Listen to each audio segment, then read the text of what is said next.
بسم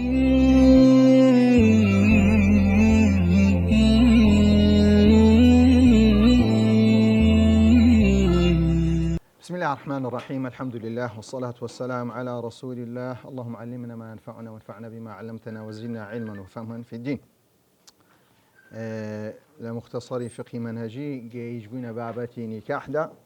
كجيجبنا لا برسل رؤية المخطوبة سطوتسل رؤية المخطوبة والنظر إليها باسي أو كسي دهوي داخوازي بك نكلا اشتان داخوازي نكرديا بس كابرا دهوي داخوازي بك ودهوي بيبيني كاتا أو زور دينيشي شرعية نظر هيشي مشروع شيء تدانيا بلام شرط شروطي هي أو كديارة من الأمور المستحبة التي ترغب فيها الإسلام أن ينظر إلى الخاطب إلى المخطوبة الخاطب إلى المخطوبة قبل الخطبة إذا قصد نكاحها لو كاتي أجر بيته ما بس يسبو ما بس يهبو كأم كتسهل بعشوي مواصفات يعني بس كرديا وتي أو كتسبو شيء أو هي مواصفاتها كيسية بدل بوا استوكي ما يتو بريتياتيا رنجوروي ببيني بجلو بالاي بيني بيستي بيني تاي ببيني دستي ببيني بوشيوي كشرع ريقاي بيدايا بو مرزج أو عفرتش كنزعني بو مرزج كعفرتكسيا وهي لا تعلم لو يعني دوشتي هي كاتيك باز دكا قربيت وسوبة داخوازي هيز بلام كاتيك ما بس بسيا داخوازي وهي لا تعلم دوشت هي أو عفرتها تاكو بوشيوي بيبيني كخواي بردقا خلقي كرديا نكس بيني خوي برازين توا بشيوك لشيوكان دا كابراي دزغرد با دوش لبر اوي اگر بيتو كركب بي رازي نبو ضلي آفرتي لروي معنويتي برين دار نبي لو كاتي كتمشايدك حدودي سنوري تمشاكل نكش لبو او بياوي بريتيتيا ولا يبدين زينتهن إلى ما ظهر منها أو زينة خوي كنابي دربخي إلا ما ظهر منها بريتيا لوي مباسي مجتمعي لك مجتمعي شي دين دارة مجتمعي كافرتا كانت دا بوش راون كدلشي شور ودلشي زوان وريك بيك لبردكن كواتي ليري مباسي أو آتي دكين ولا يبدين زينتهن إلى ما ظهر منها مباسيسيا خودي سروتاو لقد دست جارة سروتاو دلالتي تيا دلالتي زوانيا هروها دستيش دلالتي بيستيتي كإنسانك بواسطي دستي دزاني بيستي وآفرتا آيا الرنگا كي تشونه وتشونيا إنزا أودو شونانا زور قرنگا لوي زيادة رقا بيبي بزاني برتشي كوا بابرين رنگو روي كوا لمالي كو دادنشي أو دبي آفرتي شي خوان بينيري بزاني وآفرتا لروي برتشي آيا برتشي بورا برتشي تنكا برتشي زردا برتشي قاوية برتشي رشا بوشويك أو كسديوي أو لو كاتي أو عفرة جلسي لزيقاي ويسي تمشادك والله مستاك أقر بيتو مباسي إنسان شي سدك أو باسي إنسان شي ملتزم دكين كديندار كدي عفرة شي سي بخوازي عفرتي شي ملتزم وبوشوي بخوازي وكو ديارة أو صحابية دري من عفرتكم كخواستيان بتماما بخوازم دري فذهب فانظر إليها برو سيريبكا حتى عبد الله جابر حديثه شي هي كلي رباس نكره دري ام خم شاردو تاكو افرتي بينم كدمه بيهينم كدمه هي بيهينم او نظري شي مشروع او نظري شي جائزه دروستو هيك شيء تدا نيا اذا لقروا يباسي حكمي نظري للاجنبي كرديا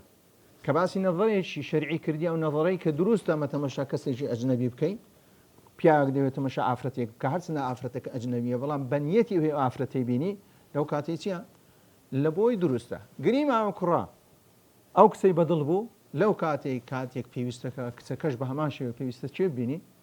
بيوستك كرا كبيني سبين لو أني أداري كتكبري كاكا والله كاكا همان شون كشيء طالبك يا كرك طالبك كاتي كرك همو بابتك أنا لا يخويك لا دكاتو إنزل دواء دسي داخوازي نكشتكي بمعلقي بيل تو بريكاكا والله مدس ما داخوازي لنا باشوي داخوازي أريد دم هوي نعم هوي نا هنجي دسي داخوازي آفرتي عينك لا تكتو آفرتتيا أو آفرت الدوي كاتي لوز دسي داخوازي كاتي استاكا شي هم زادي توبك دەکەوتە سەر ساحی چێ دەکەوتە لای ئافرەتەکە و زارێ بڕیان دەدا ئاو کوڕی بەدڵە و بەدڵنیە لێرە باسی حکم نظر الأجنبي إلى المرأة دەکا کە ئەوە بە هەموو شێوەیە کە لە بۆ کەسێکی ئەجنەبی دروست نییە تەمەشا ئافرەت بکە حتى تەمەشا نابی سەرچاویشی بکە تەمەشا دەستیشی نای بکە ئەوە هەمووی نەزەرە وەکو دیارە ئاەتەکەی سوورەتی نور قل للمؤمنين يغضوا من أبصارهم ويحفظوا فروجهم كبري بيتيا لوي كتاوكاني خوتيا تاوكاني خوي بارزي كوام وما دزاني كبريتيا كلوي كإنسان بس دزان رزوانه بس سەرچاوی دەزانرا کابرا هەموو جلچیشی ئەگەر بێت و داپۆشرابی ئەگەر بێت و ئینسان بە چاوێکی خراپی تەمەشا بکە ئەوە نایگەڕێنتۆ لەوەی کە نەزەر نییە ئەوە نایگەڕێنتۆ لەوەی کە پیاوەکە نەزەری کردی بەڵام ئەگەر بێت و ئافرەتەکە خۆی دانەپۆشی بوو هەم ئافرەتەکە جوناحەکەی دەگاتی هەم پیاوەکەش گوناحی دەگاتی بەڵام ئەگەر بێت و ئافرەتەکە خۆی داپۆشی بوو ڕێک و پێک و زکەی شەرعی لە بەرداوە بەڵام پیاوەکە چاوێکی خراپی هەبوو تەماوەشا ئەو ئافرەتە باڵەپۆشە و ڕێک و پێکەی کرد ئافرەتەکە هیچ گوناحبار نابی چونکە ئەو چیە خۆی داپۆشیە کەواتە لێرە نەزەرەکە گوناحەکە تەنها یەک تەرەف دەبی بەڵام ئەگەر بێت و ئافرەت خۆی دانەپۆشی خەڵکیش تەمەشای کرد ئەوە هەر بێگومان ئافرەتەکە بزانی و نەزانی ئەو ئافرەتە تاوانبارە چونکە بە خۆی بوویتە هۆکار کە خەڵک تەمەشای بکە ئەوە گوناحی دەگاتێ کە بوویتە فتنە لە بۆ خەڵکی هەروەوە کەسەی تەمەشا ئافرەتەکەش دەکەبر وڵات کاکە ئافرەتە خۆی سوفور کردی با تەمەشای بکەن ئەو شتە ناخوا لەو کاتیش هەر بابەتی چییە بابەتی نەزەرە بابەتی نەزر کەواتە چۆن لەسەر پیاو کە پێویستە چاوی خۆی بگری بەو شێوەش ئافرەت پێویستە چاوی خۆی بگری ئافرەتیش نابی تەمەشا بکەوە دەزانی کە پیاوە کە خۆی پەروەردگار گوتیتی کاکە پیاو نابی سەفی لەسەروی بەڵام پیاویش زەمانی هەیە ئافرەتیش نابی بە هیچ شێوەیەک تەمەشا ئافرەت پیاوی ئەجنەبی بکە تەمەشا سەر و چاوی بکە تەمەشا دەستی بکە تەمەشا بەژن و باڵی بکە هەمان حکمەکەی چییە هەمان حکمەکەی نەظرە و دروست نییە النظر إلى المحارم كأوافرتاني كمحرم أو بابتانة أو دروست إنسان كتمشان دكاتو بلام تمشاكرنكي آسايا بلام أقر بيتو محارميش بو تمشاكرني شي خراف وديسان أو بابت إنسان كسي دقاتي شكزيقاي أوانية إنسان تمشا محارمي خوي كبتساوي شي خراف بوي خواهي پرودگار شيا هيز كسكا هيز نظری تێدانێ بەڵام ئەگەر بێت و ئینسانەکە سوئی نییە و ئەو بابەتانە هەبوو لەو کاتی ئەو بابەتە هەمان شێوە ئینسانەکەسی دەگاتێ گوناحی دەگاتێ یەک لەوانە مەتا یوباح النظر إلى الأجنبية چ کاتێک دەتوانی ئێمە تەمەشا کەسێکی ئەجنەبی بکەین کە بە هەموو شێوەیەک چیە حرامە تەمەشا کەسێکی ئەجنەبی بکەین بۆ نمونە دێرەی وڵایکە ئافرەتێک لە پرزگە ڕاوەستایە با بزانم ئەوە چێ ئەوە مەدخەلی شەیتانە تو چیش پێدای بزانی چێوی چێ نییە و چێت لێرەیە و علاقت پێدانی ڕاستە خۆ دەچێ ژۆرە تەمەشان لاشەی دەکەی تەمەشا هیچ شتێکی ناکەین چونکە دەستە بابەتی چ تەمەشاکردن لە پاشەوە ئینسانەکە لێ ڕادێ عند المداوات کە یەک لەوانە کە دروستە تەمەشا ئافرەت بکرێ کە بریتە لەوەی لە کاتی چارەسەرکردن ئەگەر بێت و ئافرەتە پێویستی بە چارەسەرکردن بوو دکتۆریشمان نەبوو دکتۆرەکەش دکتۆری پیا بوو دکتۆری ژنمان نەبوو کە زەڕوریش بوو کە ژیانی لەسەر وەستا بوو لەو کاتەی پێویستە پیاوێک ئەو ئافرەتە ببینی بۆ ئەوەی چی لێ بکە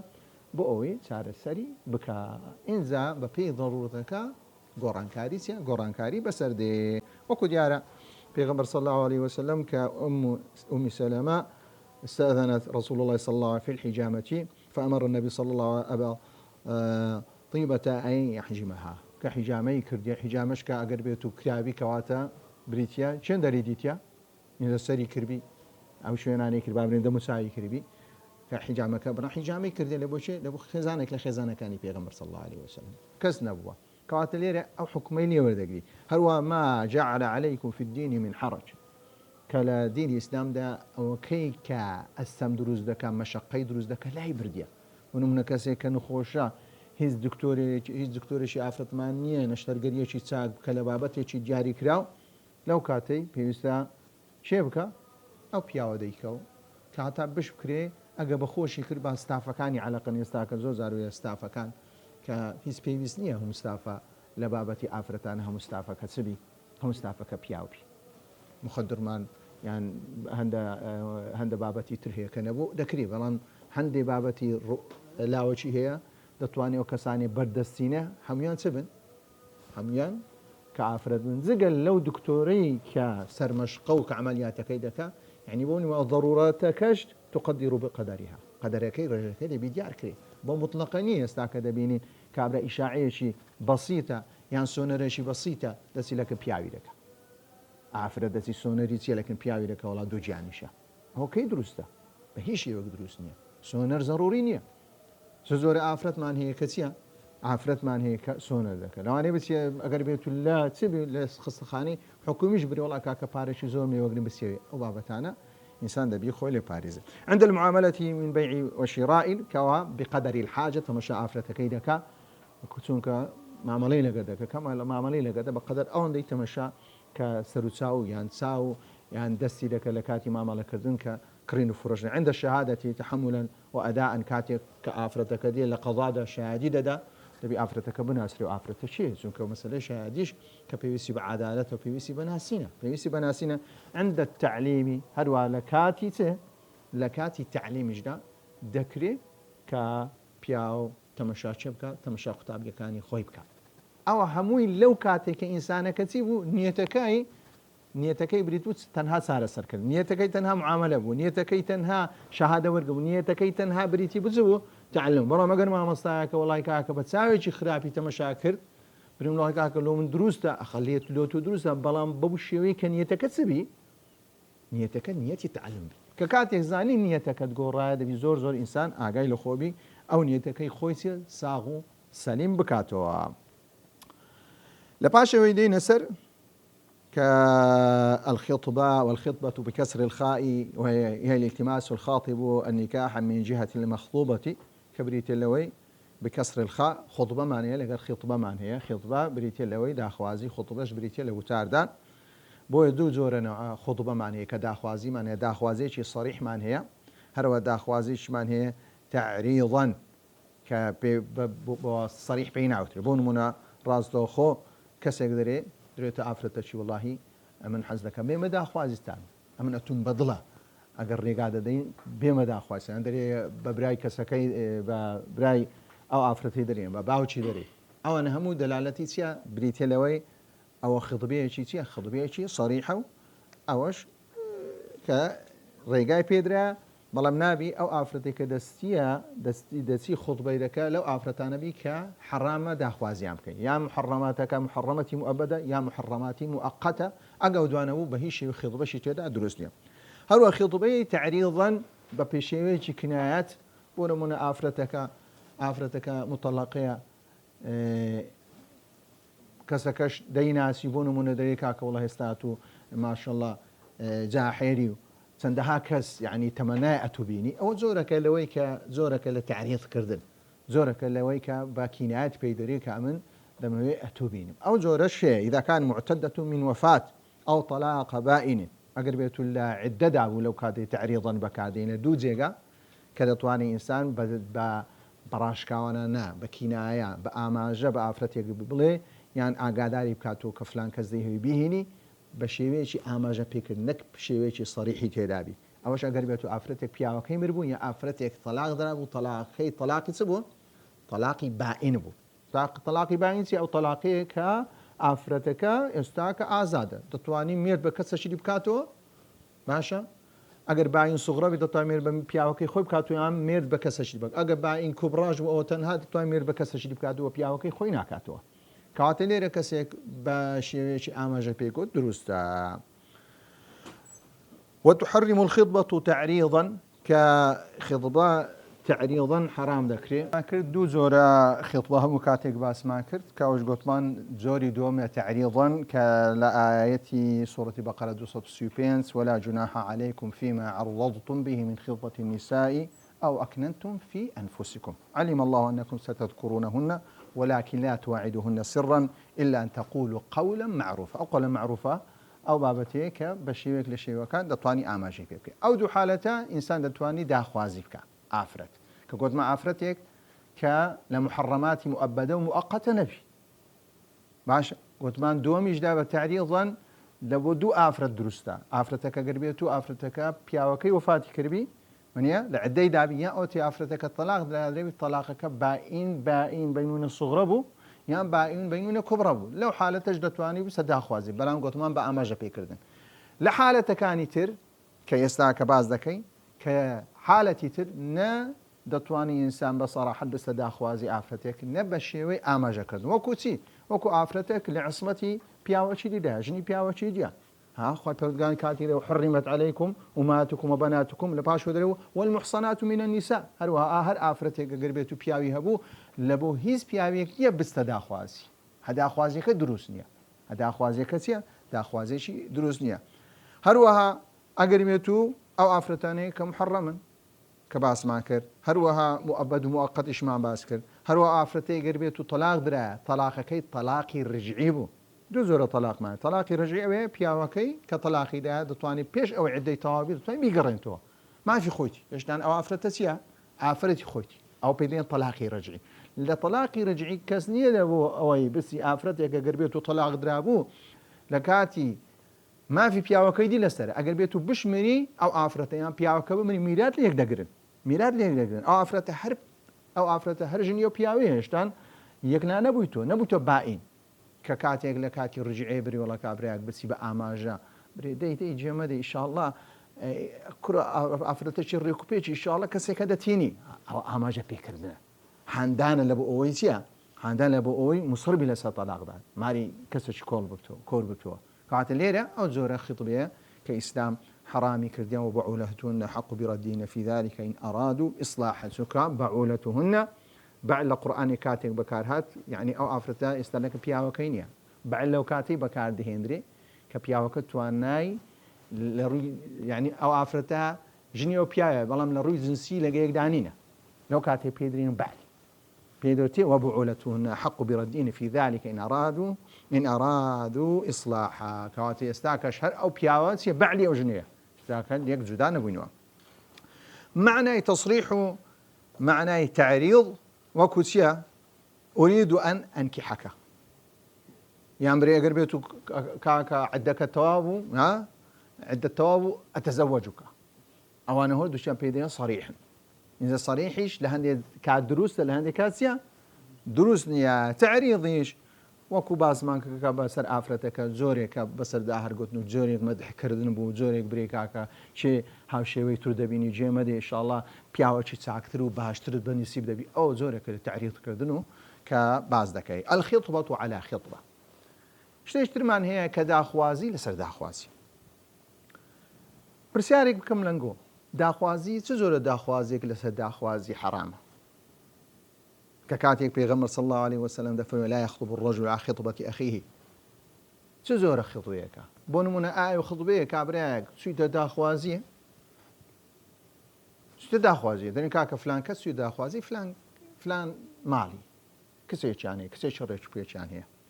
هجنا خبريان ندايتو آي لبوتو هي بس داخوازي كاتي خبريان ندايتو بخير أوانيا أوانيا تماشاك أو خطبه لا يخطب الرجل على خطب أخيه حتى يترك الخاطب قبله أو أن يأذن له الخاطب كإمامي ماليشي لموطأ كي خوي دري أو زور خطبه سزوري خطبه كدري أو خطبه كسيك دا سويتا داخوازي كتسيك دا كتسكش كركش بين رازية كتسكش بين رازية هو دوشيان رازي بونا بس أوندا ما يتسبكن ما ربكري لو كانت دروسنيا لو كانت دروسنيا أو حكم لسورجيدا أو حكم لوي ورجيدا فاطمة كسي قيس دي تلاي بيغمبر صلى الله عليه وسلم دري دو كس هاتينا داخوازم يكشان معاوية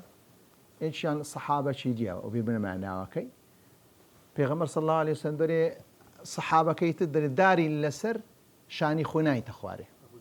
أبو جهم داري لسر لسر بيني خناي تخواري هروها دري معاويش فقيرة هو دو شاهدين داخوازي شيء فاطمة دري ورا داخوازي دكم لبو شيء لبو أسامة كري شيء كرامة كري زي لبرو هيش ولامي شيء ندايتو ولامي أودو صحابي ندرايتو كاتب ولام ندراي وش رازي نبو دي استشارة ببيغمبر صلى الله عليه وسلم دكا رازين رزامدي دنبرين بويا لا يحل خطبة الرجل على خطبة أخيه لو كاتي أقربيتو تسبو ئەگەری بێت و کەسەکە زانی وەڵام درایتەوە بەڵام کەسێک دەچی داخوازی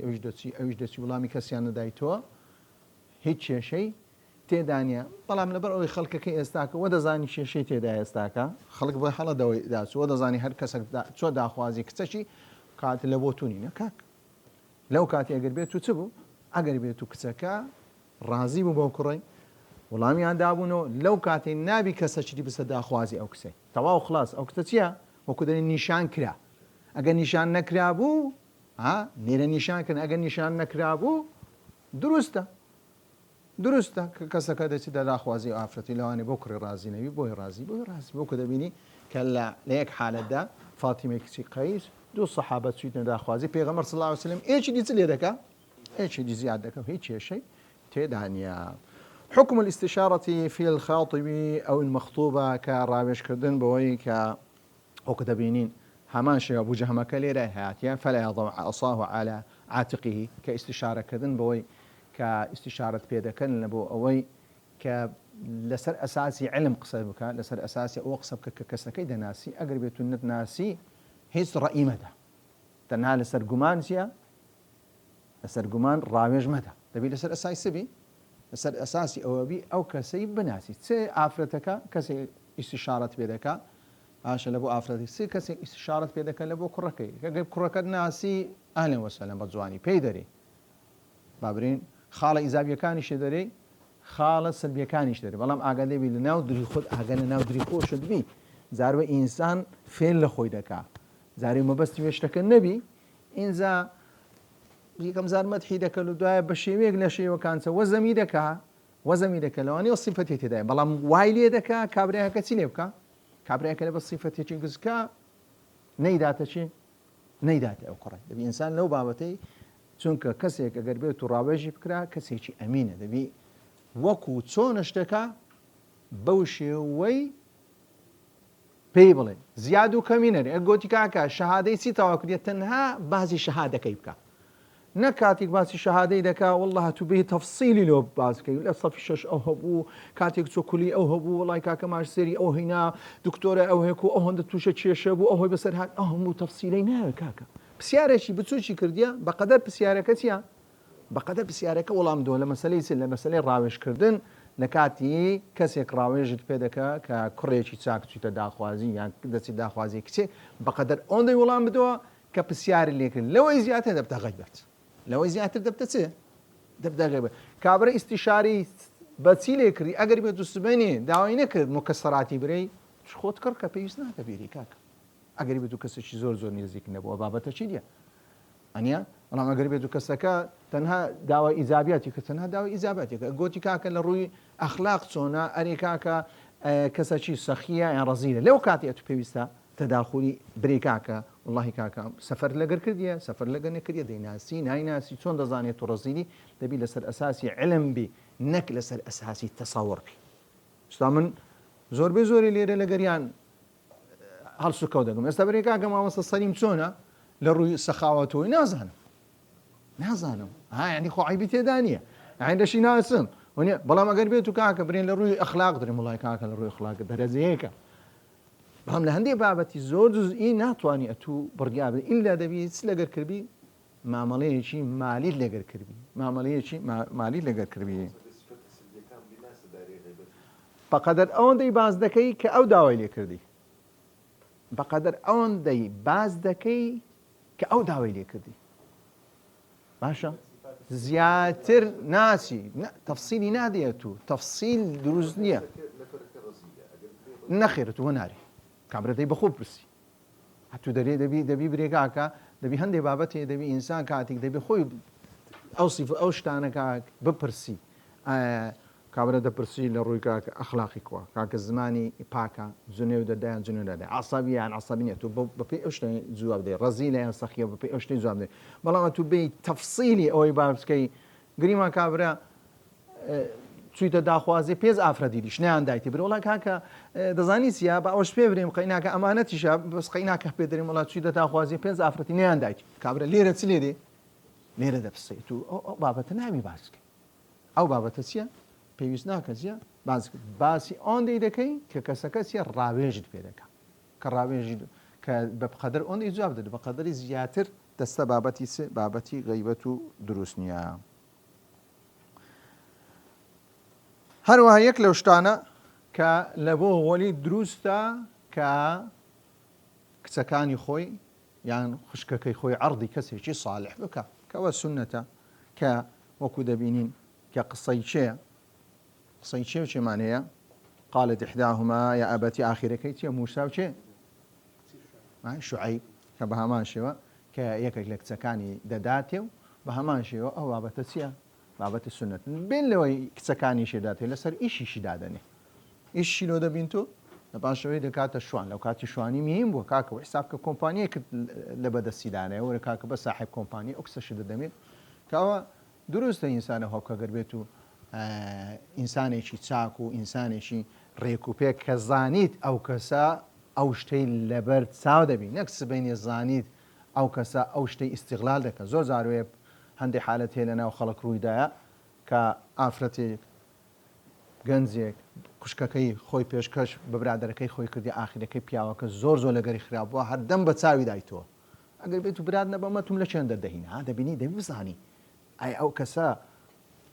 ئەوەی دەرناچی ناکس بەچەی پێدەوتری نازەم چی پێدەوتری ئەو جۆرە کەسە دەبی ئینسان بۆیە جاروەیە ئینسانی دەبی لەو شتەی دەبی ئاگاداربی سنن الخطبة کە یەک لە سنەتەکانی خطبە کە بریتە لەوەی كل أمر ذي بال لم يبدأ فيه بحمد الله فهو أبتر یەک لەو سنەتانەی کە لحاجة كخاص بخطبة النكاح بو إن الحمد لله نحمده ونستعين ونستغفره كدبيني للزور بمزقوتا كان أو بيدوتري أو خطبتي چيا خطبەی حاجێ کەەوە سنەتە لە کاتی کەسێک کە دەستەدا خوازی ئافرەتێک کە ئەو ئاەتانە بەکاربێ ئاەتەکانیش هەموو باسی تەقوا و باسی هەروەها باسی مەسەلەی خلقكم من نفس واحدة وخلق منها زوجها وبث منهما رجالا كثيرا ونساء لباش أوي هباسي قولا سديدا لك تنها أقربتو جنومير تنها أو آياتاني أقربتو لجاني خوان بكار بينن هيك شانسيا هيك شان لنا بيني دروس داوي وقولوا قولا سديدا أقل لبينيك چونك زيادة چێشە كان لبيني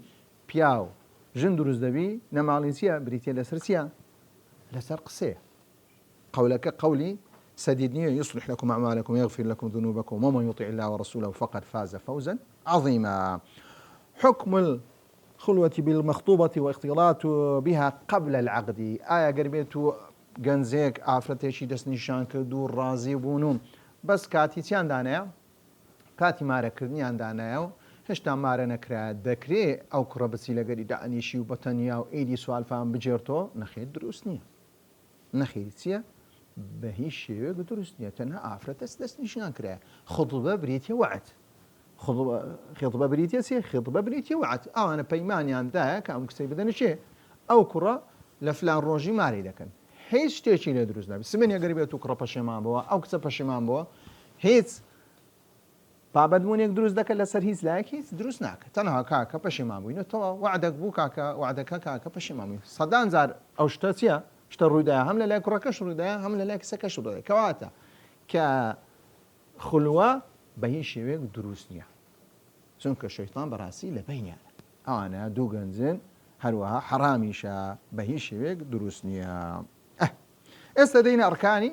الزواج ئەرکانی العقد ئێستا باسی عقدی زەواجمان کرد و باسی حکمتمان کرد و باسی خێڵتبەمان کرد و ئێستا کاکە دەستنیشانمان کردێ و ئێستا کەمە دەمانەوێت ئەو کچ و کوڕەی لێک مارە بکەین پێویستە کاتێک مارە دەکرێت کە پێویستە لە مارەکردنەکە لە عقدەکە چی تێدابێت هەموو عقدێک چی تێدایە ئەرکانی تێدایە ئەرکانی تێدایە لەگەڵ مەرجش تێدا ڕوکن جودایە ڕۆژ یعنی ڕوکنەکان پێویستە و شەرتەکانیش پێویستە کە پێنج ڕوکنمان هەیە لە مەذهبی شافعی ئەو پێنج ڕوکش مەذهبی شافعی تەواو مەزبوط و ڕەئی ڕاجحە یەکراکرێوێ علاقە لە مەذاهبی نەبی مەذهبی فلان ئەوە دەرێ مەذهبی فلان خۆ مەذاهب کاتێکەوە دەرێ ئەو ڕەئی پێ نەگەیشتیاوە خۆشەر نییە ئەگەر بێت و ڕەیەک لە مەذهبێکە هەبوو ئێمە بێ دەست پێوە بگرین نەخێنێت دەبی ڕەئی ڕاجح وەرگری نەک لە دوو ڕەئی ضعیف بگەڕین وەکو ئێستا کە دەبین کۆمەڵە کەسێک لە دوو ڕەئی ضعیف دەیگەڕێت تووشی تاوان دەبی مەسەلەی نیکاح وەکو بابەتی معاملە نییە بری وەڵای کاکە الأصل في الأشياء إباحة بەڵکو الأصل في الأبعاض حرام مسألة وطء أو بابتان أصلا كسي حرامة نابي لهز آفرتك نيزك بيو إلا دبي بوجه الشرعي كشرع بيدابي نبي سطاستش بزاني كحلالة نك والله هندك برين حرام وهندك برين حلالة كاتي كومرا قلنا حلالة كوتي قمر حرامة كواتي إنسان دبي سيلب كلو بابتي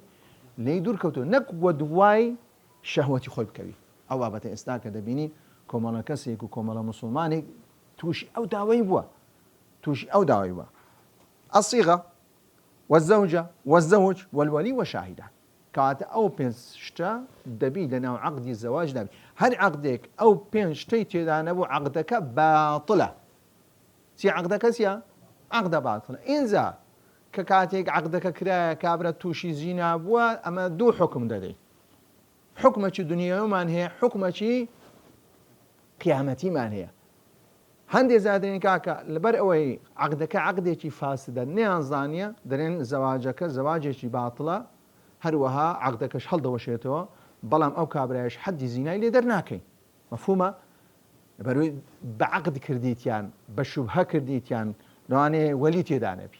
مذهب الشافعي أو هي وليتي دانبي عقدك باطل دبي ما عقدك سليب كينو هل وشينينو بلام كاتي أو كسات سوى دخولي وآفرتي كرده لو كاتي درين كاكا مهري دكوي سجورة مهري شي دكوي مهري مثلي دكوي بلام ما قربيتو ببيع عقد راس تاخذ سكن آفرتي أو لو كاتي هم شرعا هم قضاء هم قيامتي نشتيا أو كشتوشي سبوا زريمي زينابو يعني زود داريا ككسك أو شتي دكا قضاوة هي سيلي درناكي بلام قيامة سيا توشي زريمي زينابو الصيغة يكمش الصيغة هي الإجابة من ولي كبريتيا لوي أريك لباب دس بيدك لولي دس بيدك يعني أو دبي يكم زابريتسي إجابة كبري بري من كتش خد دمي أخوي بخوي أصل دا لواقع دا شهانا كرك دري هيك تكم بدي والله مساكا لشرع دا دبي شيء وليك إيجابي لك وليك إيجاب لك دريت زوجتك أو أنكحتك دريك كتي خوتم كتي خوم داتو عباو شوي يعني بوشوي والقبول من الزوج رزامن دي دربرينكاش تزوجت بالقبول لك ونكحت ابنتك ويصح تقديم لفظ الزوج على لفظ الولي هل وقت طايم بيتساوانا جبري كرا كبري تزوجت ابنتك او نكحت ابنتك او جدري زوجتك ابنتي او انكحتك ابنتي لهول دوشيانسيا مهم ايجاب لا شيء ايجابك سيا علي دس بيش خريق لا شيء لا يباوك اذا باشو بيش كرا شيء تدا ناكري بعربي بدبي بعربي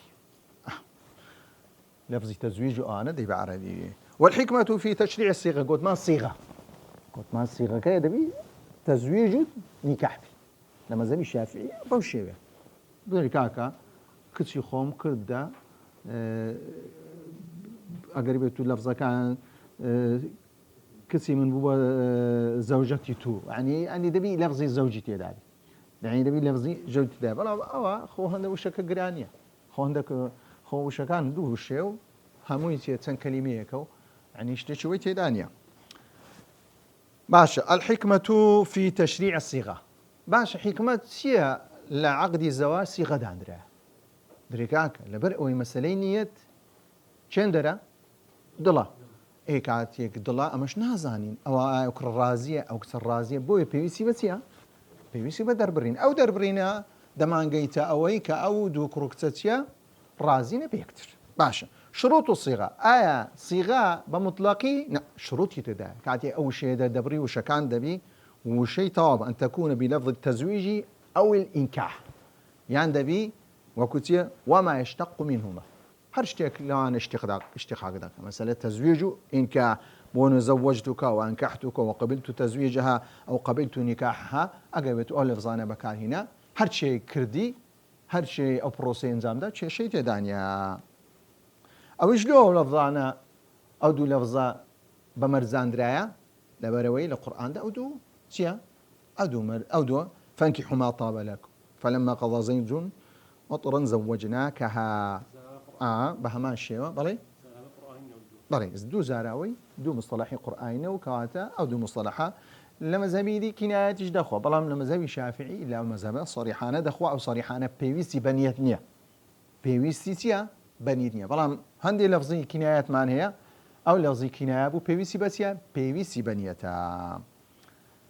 التصريح بلفظ الزواج أو النكاح في الإيجاب والقبول دبي الراس وخو دبي صراحة أو لفظاني تدا بعقد النكاح بغير العربية يصح عقد النكاح باللغات الأجنبية وهي أول مذهبي شافعي اجتماع مانية أو مذهب متأخرين الشافعية مذهب متأخرين الشافعي كاكا دري أقرب توشتش مع بكارهنا دلالتي زماني شي دياري كراو كردي بو يعني فارسي بو يعني هندي بو دلالتي الزواج كرت كصراحة دلال إيجاب قبولي كرت أوش الزواج كتيا بي تيا بي دروز دبي وشي شيء تداني بي نخير هر كسك بي أوش تانا بزاني يعني بونو من بابك قربي تبريكا زوجتك ابنتي أو قبلت زواج ابنتك فلان على قدر مهر كي دياري بشاهدي شاهدين يشي شيء تداني بريتي أصلا أو خلقك يعني إجابك لشيء إجابك وليا قبولك شيء قبولك الزوجة تو باسي شتشي كرايا باسي شتشي بلام شيء أو عقد لشين در أنزام دري شيء تيوماري دكا سوكا عقد لبوسيا عقد زواج لبوسيا إلا كردن ها باش ودا مزران النكاح تيديش چی سفاده دیشی هست؟ ما نخواردنی ماف بریتی حقوقی وکتان نخو باش اگر بیتو تسجیل بکری باش تیان تسجیل نکری تسجیل بکری عقدك تسجيل چند تسجيل كري انستا لمحاكم تسجيل كري خو بيشان نشان محاكم او بابتان عندك محاكم بابتي تزويجيان كرديان لفقه اسلامي ده محاكم بريان دا وانا جنو ميردن محاكم برياريان دا كاوانا كطلاقيان كاتيا يعني طلاقيان نكاتيا محاكمي اسلامي او كاتيا هو ها ازوات اكتر خوردوشيان كلا محكمه ماركرا وات اكتر چونك اسلاكا انسان خو له هنده بابتي قانوني باشار زابي دروس نيه لبو كسيك كبيش محكمه معريبكا تاوانا ببي قانون سي تاوانا اگر بيتو استاك بلا كس لسرويه استاك تون نكردي او ماده بلا دور نيه سوي روجك اكل لسر ما مستايش ما بس يام برك تشي لو دروس كان سري زي بزي بكنو كاتلو كاتي تشي لو دروس كان زعما مستا خويتوشي او بابتينكا بريكاك عقدي زواج كديا عقدي زواجك شلوسي لبروي كاكا وانا تن خوشي هي دغوازريتو لبيني او انا لبو من دالك عندتي ونيا انيا نبتس بيني او زواج كردن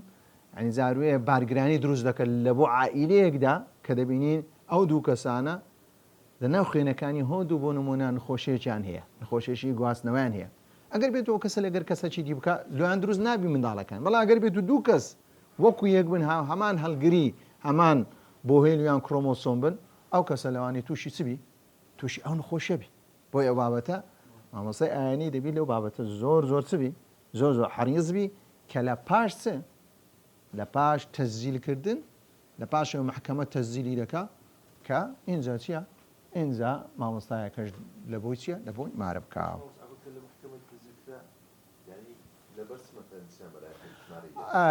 خوي تشيشكي اوي لمحاكم ولي تيدانيا اگر بيتو قانون احوال الشخصي وربقرين قانون احوال الشخصي لسنة زي امام ابو حنيفه مفهومه نعم علاقه مال كامله وباسي كامله الشاذ صار له كبريتين نويت بلوغ لا شاذ صالب لو كاتب بي سي بوليا او بابا تشريع والله افرتي تركا 8 شازده 8 صالي تواكر بي او بي سي بسيا بي سي بولينيا بخوي دتواني افرد بسي عقدي زواج خوي بكو دغه كروتشي بسي ودو شاد شلي بغريو ليري شيشكي تيدا لهني بابتي جدا شيشكل لقاضي كان او لفظانه بكارناين ك لشرع دا ها شيش يدرس دك هذا قاضي ونينا هذا قاضي لو بابتي زور يعني مضبوطن حتى قردا هجده صالح تاعك 20 صالح 20 صالح كاك وليد لشنر ده خوي سيا الخروج من الخلاف امر مستحب بقول ده الخلاف بس تدري هو وليش دك بو قربت ولي تدابو هل وها شاهد كان يجبو شو تدابو هيس بيز بويناك سلن ويتوتيا دوماره كدن بكي حتى دوماره كنكش دبي كاكا اتفاق لبيني محركه هبي نابي اختلاف لبيني مارك منيك هبي لا قضاء ذكري مارك منيك شيا كلا روجي شيا ما مصطاعي شي كدبن كماركني بيدا كان دبي هردوشان وكو يك لا مهرو او بابتانا سون كسبني اگر بيتو امام مصطاعي كش كم تربو كم ياند اخوا هەر محکەمەکە دەخوا هەنجی ئەگەر بێت و کێشە لە بینی کچ و کوڕ دروست بنیزی هۆ دووچیان دەبنەسێ دژبنیەک علاقی بۆی نامینەوە لە مامۆستای کرایە ئەوەش لە قازی کرد علاقی بۆ بابەتان نامێنی حەقی خۆشیتی حەق خۆشیتی لەو کاتی دەچی دەگەڕێتەوە ئەو بابەتە باشە بەخۆی برا ئێستا باز دەکەین لە دوای باسی وەلی دەکەین وەلی بە تەرتیبە وەلی بە تەرتیبە ئەگەر بێت و باب هەبوو لەگەر باپیر هەبوو ئەو دوانە ویلایەتی ئیجباریان هەیە ئیجباری ئێستا دوای باز دەکەین ئەگەر بێت و ئەوان نەچون دەتوانی ویلایەتەکەی خۆیان چێ بدەنە چێ بدەنە کەسەکی تەوکیلی وەکیل بکەین دەتوانن بکەنەوە وەکیلی خۆیان نەک ئەوە یعنی کەواتە دەزانی ئەنجی کوڕەکەی خۆیان برایەکەی بنێری برایەکەی بنێریم أوكو عقد النكاح بألفاظ الكناية يصح عقد الزواج بألفاظ الكناية بأي لغة كانت أقرب كنايات بتنها بيويسي بس يا بيويسي بنيته لفظ كناية هرشتك دلالتي زواج بك كعافرة هاتا لا بيغمر صلى الله عليه وسلم قال وهبت نفسي لك وهبت نفسي لك تواو أو دلالتي سيا دلالتي الزواج تدا دلالة أو عفرة هاتيا بوشيوي زواج بك بلام الإمام الشافعي بيويسي بس يا بيويسي بنيته بيويسي بنيته وهبت يعني سي عندي يوم كاكا بمبا خيزاند عقد النكاح بالكتابة أو يشبه ما دروزا شهادة الأخرس المفهمة كأقربيتو كسيك أخرس بو يعني كسيك نازاني قسامك كاوش ما في سيه ما في جنيناني هي ناطاني قسامك بلام أقربيتو آماجكي دلالتي أو يكر ها طواوي كر بابري أو دلالة لك نوان لكن أهلي آماجة بيكرن أو دلالتي سبو دلالتي الزواج أو بابتاني يعني إشارته كان لا يخواه بو يعني لغوية شتايبة يعني هبي دلالة عقد زواجك أو آماجة كر كواتا دبتهوي دروز بني سي عقد زواجك دروز لك اتصال بالإجابة بالقبول عقدار بي لو شرطاني كبيويست الراست وخو كقد ما إيجاب وقبول هي دبي نابي فصل بكوتنا وتسنا كاتي إيجاب وقبول فصل كاس يعني بونمونا كابرا دري تكسس يتزوج ابنتي فلانة على مهر أوندا بشهادة هذين الشاهدين دواني ما 15 لريكاك وراي الرجتسوم اسمه معرزي أو ما كر ده زواج ما هوش بيد سدري ولا كاكم رازمة أو زورا عقدك تيدا دروز نابي دبي هودوشان فصل يعني لبيني لي اتصال الإيجابي بالقبول أو تجاري لك دبي صيغك توابيك ببسريتوا بقاء أهلية العاقدين كواش كبيرس هودوشان كعقد زواج لكن أهلي سبن أهلي عقد بن كاتي أو صيغش بكادين هل لو بابة منه أن تكون الصيغة منجزة دبي أو صيغي بكادين صيغك بدز بزي ببتا هوي دروزبوني زوج وبنجنو ميردي يكتر نقول كابل بري والله كانت زوجتك ابنتي إذا جاء رمضان أجدري قبلت زواج ابنتك إذا جاء رمضان يعني كي زواجك يعني بيوان ديما سكر معلق ينكر بمستقبل أو زور زواجتي دروسني بوي نابي فعلي مضارع بكاربيني بوي لكاتي لفظي زواجنا ناري أريد أن أزوجك يعني أزوجك دلالة صدقة دلالتي مستقبل لك دبي بري زوجتك بمعنى يتبري بفعل ماضي وبري دقيق بونا علماء يعني لو فعل ماضي يعني اشتكت شيء توا كانما هالروي دا كوت هي بهات توا والله ما قريب دلالتي مستقبل وداهات بقى او لو كاتي دريكاك دزبه زينيه دبي دزبه زي عقدك او شاني بكاديني معنى دزبه زي بونك ان تكون الصيغه مطلقه دبي الصيغه كمطلق بنابي ببستي وبكات نايبري والله كاك زوجتك على مدة سنتين أجري قبلت زواجك على هذه المدة أو زواجي سيا مؤقتة لو كانت دي مطلق بي دبي نابي بس بهيشتك يا قربيت بريكاك زوجتك إلى أن مات فلان أتوكاك من دم هي تبيني زوجتك إلى أن مات فلان قربيت فلان مرت يعني زواجك تشيلي دي باطل نبي أو زور زواجنا الدروس نية بشتيك معلق كي بشتيك سيا ببستيو بمدة شي جاري كرا شيء كي زواجي بنية الطلاق أو بابتها بابتي شي فقهية أو لبابك قضاء من ديم برياري لسددم أو زور زواج شرعية نا شرعية بلام لك نخوم کە کاتێک ئەم چوومە زەواجەکەم لەگەر ئافرەتەکی کردیە بە نیەتی تەلاق لەگەرم کردیە تووشی زینای بووە ئەو کەسە بالە خۆ سەری خۆی لە قەلاق نەکە بری وڵای کاکە زەواج بنیەتە تەلاق دروستە ئەوە لە قەولی عولەما نەگەیشتینە جۆرە کەسانە لە قەولی عولەما نەگەیشتن عولەما درێ ئەگەر بێت و کەسێک زەواجی کرد بە نیەتی تەلاق ئەمە نیەتەکەی نازانین کاتێک دێن حکم دەدەین لەسەر زەواجەکەی چێ لە لایما لە زەواجەکەی لە لایمە دروستە وەکو قەضا دەبینی هیچ شتێکی مخالیف تێدا نیە ئەمەش نیەتی کابرای نازانی خۆ نیەتەکەمە درمان شەق نەکردی وڵا کابرە نیەتی تەلاقە بۆی ئەو کەسانەی کە ئیدعای زەواج بنیەتی تەلاق دەکەن دەرێن دروستە کاکە عولەما لەو کاتەی بڕیاریاندایە کە نیەتەکەی ئیزهار نەکردیە کە نیەتەکەی ئیزهار نەکردیە ناو دڵی خۆی شاید تۆ لە بۆ من کاتێکم بڕیار دەدەم لەسەر زەواجیوی وەکو قاضی دەرێم کاکە زەواجەکە دروستە سوکە من هیچ شتێکی تێدا نابینم نیەتی کابرام خوێندی تۆ نەخێت بەڵام ئەو کەسەی کە زەواج دەکات بنیەتی تەلاق بەخۆی دەزانی کە داینایە کە ژنەکەی تەلاق بدە هەر کاتێک ویستی یانجار بێنە ناو دڵی خۆی کاتێکی لەبۆ دادن ئەو جۆرە زەواجە لە بۆ ئەو کابرای تووشی جەریمەی زینا بووە ئافرەتەکە نا بەڵام ئەو پیاوە بالۆخۆ ئەو شتە ئەو حوزەیەی ضعیفیان کردتە بەڵگا بەکەیف خۆ دە دنیا بەربوونە ئەوە کەی دروستە لە ئیسلامدا چێ ئافرەداداتە پیاوەکی ئەگەر بێت و بزانی کە کچەکەی دەینی یان خوشکەکەی دەینی ماوەیەکی دی تەلاقی دەنا لە ناو دڵی خۆ چێ دەیداتی ئەو کەسی ئەو زەواجەش دەکا نایداتی کە کاتێک بۆ خۆت پێ ناخۆشە بۆ کاکە و ئەو شتەی دەکەی حجە و دەکەی بەڵگەکە تێی نەگەیشتینە بۆیە ئەن تەکونە صیغەتو نکاح الشغاریش کە بە هەمان شێوە لا یەصح نکاح الشغاری کە بریتە لەوەی کە نیکاحی شغار ژنبەژنی ئاگادار بن ئەو جۆرە ژنبەژنیانێ لە وەخت خۆ لە ناو ئەهلی کوردەواری کردیا هیچ کێشەیەش تێدا نیە لە ڕوانگەی شەرعدا ژنبەژنی ئەوەکەی کرا لە ناو کوردەواری ڕاستە ژنبەژنی ئەمە ناومانەیە ژنبەژنی بەڵام ژنبەژنی کە نەهی لێکراوە نیکاح الشغار بریتە لەوەی ئەو ئافرەتە ببتە مارەیوی ئەویش بتە مارەی و ئافرەتەی ئەو زۆرە پێدەری نیکاحی شغار بەڵام ئەگەر بێت و هەردوو ئافرەتەکە هەردووچیان مارەی خوان هەبوو هەردووچیان هیچ عیلاقەیان پێکەوە نەبوو مستەقبەلیان پێکەوە نەبەستابەوە نییە مستەقبەلیان پێکەوە نەبەست ئەو زۆرە هیچ کێشەیەشی تێدا نیە هیچ کێشەیە تێدا چەندە کەسم دیتە کە کەسەکە خوشکێکی لە مارێکی نە ئاخیرەکەی وڵا کاکە دوو خوشت دایتە مارەکەی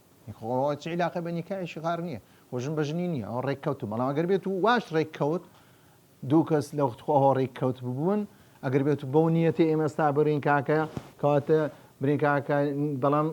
هانی نیکاحی ژنبەژنیش نادەین بەو شێوەی ئێستا کەش ئەگەر بێت و هەر کەسێک مارەی خۆی هەبوو برین کاکە تو خوشکەکەی خۆتم دێمش خوشکەکەی خۆت دەمێت ژمارەی بدە ژمارەی بدە ئەو مەرجەش کە زۆرێکی تێدا لە نیکاحی شغار بەڵام نیکاحی شغاری ئەسلی کە ئیسلام نەهی لێ کردی ئەو نیکاحەیە کە ژنبەژنیەکە کە مارەیی تێدا نییە. الركن الثاني يقدق معه بابزبي وصلى الله على محمد وعلى آله وصحبه أجمعين.